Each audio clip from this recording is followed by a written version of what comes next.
My name is Lynn Ward, and today I will be presenting on the Russian Federation. My presentation is titled Rossiyskaya Federatsiya, after the local long form of what Americans know as Russia. So, the governmental details of Russia. Russia is considered a semi-peripheral country. According to Boundless.com, a semi-peripheral country is considered one that is dependent on core countries for capital and have underdeveloped industry. Russia's status as a semi-peripheral country can be further exemplified by its inclusion in the BRICS, where it joins the likes of Brazil, India, China, and South Africa, which are other semi-peripheral. According to CIA Factbook, Russia is considered a federation.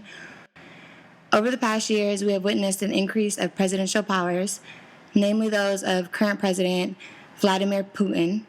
Therefore, it is reasonable to say that Russia's government can also be considered a presidential federation. Press freedom in Russia. To measure the press freedom in Russia, I relied on information provided by the Freedom House and Reporters Without Borders. Freedom House is an independent watchdog organization dedicated to the expansion of freedom around the world.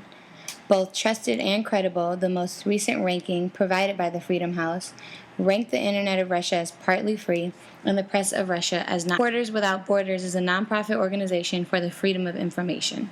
It focuses on two main facets: internet censorship and the new media, and assistance to journalists working in high-risk areas.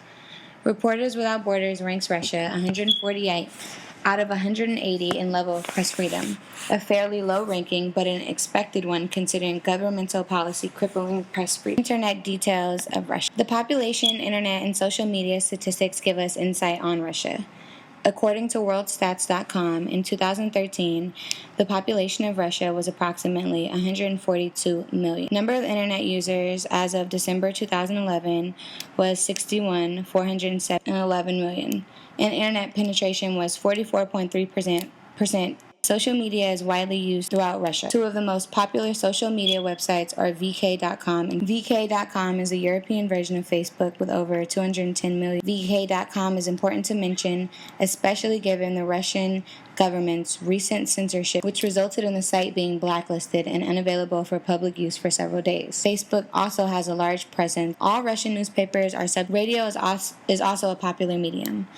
Like newspapers, radio content is also subjected to censorship. And according to BBC, TV is the main news source for most Russians. TV stations are nationally owned or partially controlled by the government. The three most popular TV stations are all nationally owned. Like radio and newspaper, TV is subjected to Russia current events. On Friday, August 8th, Reuters news agency reports Russia demands internet users to show ID to access public Wi-Fi.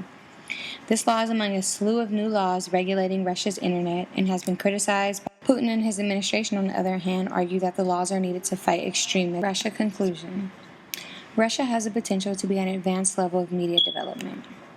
Policies and governmental censorship against the freedom of the press prevents Russia from reaching that full potential.